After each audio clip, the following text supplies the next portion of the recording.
Miami Vice takes a strange yet entertaining detour into B-movie territory when Crockett and Tubbs tangle with the Viking bikers from hell.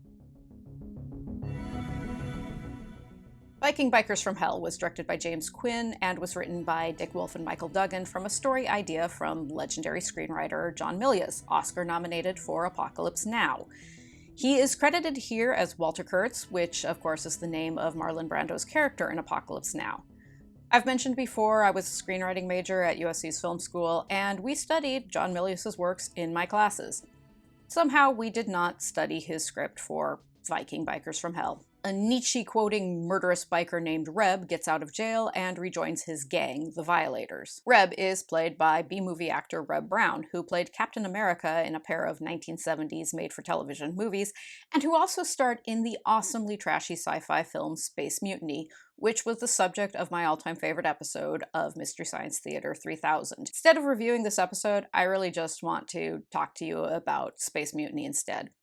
But I digress. Reb's fellow gang members include Lasco, played by former NFL player John Matuszak, aka Sloth in the Goonies, and Toad, played by Predator's Sonny Landham. Reb's close friend, a drug dealer known as The Wire, was recently murdered, and while Valhalla by Chris Barr plays, the Violators swear vengeance on his unknown killer. That unknown killer turns out to be Crockett, who was forced to shoot The Wire while undercover. Crockett and Tubbs show up at The Wire's funeral, where the guests include Reb, Toad, and Lasco, as well as The Wire's artist sister, Victoria, played by John Milius' wife, Elan Oberon. The Wire has left instructions for Reb to make sure Victoria is well provided for, but Victoria quite sensibly wants nothing to do with anything involving her brother's violent life. The Violators, led by Reb, murder their way across the city, killing all of the Wire's former customers in order to be assured of killing his unknown murderer. Heaven by Simply Red plays at a party that the Violators raid in order to murder another customer on the Wire's list. Crockett and Tubbs talk with a psychiatrist who treated Reb in prison, who tells them that the man is psychotic. Or as this trained and licensed medical professional puts it, the man is crazy, he's the devil incarnate,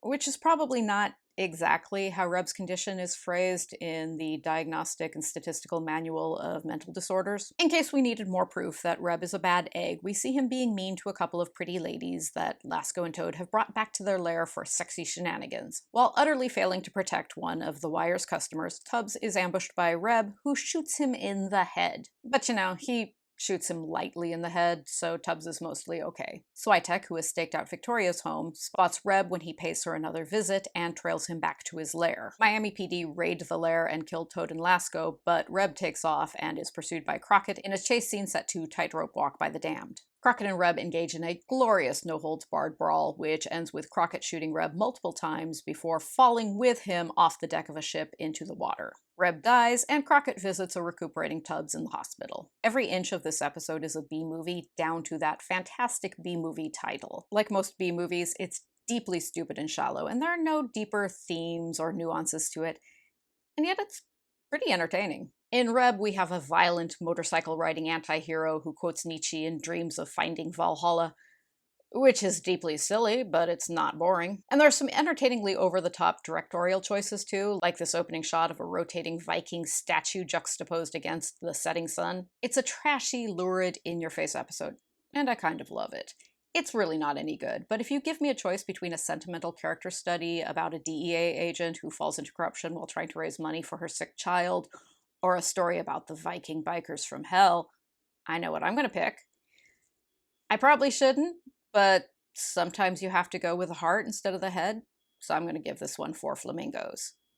Next time, if you had Benicio del Toro on your bingo card of Miami Vice guest stars, you'll be able to mark off that square. Please hit subscribe or chat with me on Twitter to talk about this episode, and I will see you later. Goodbye.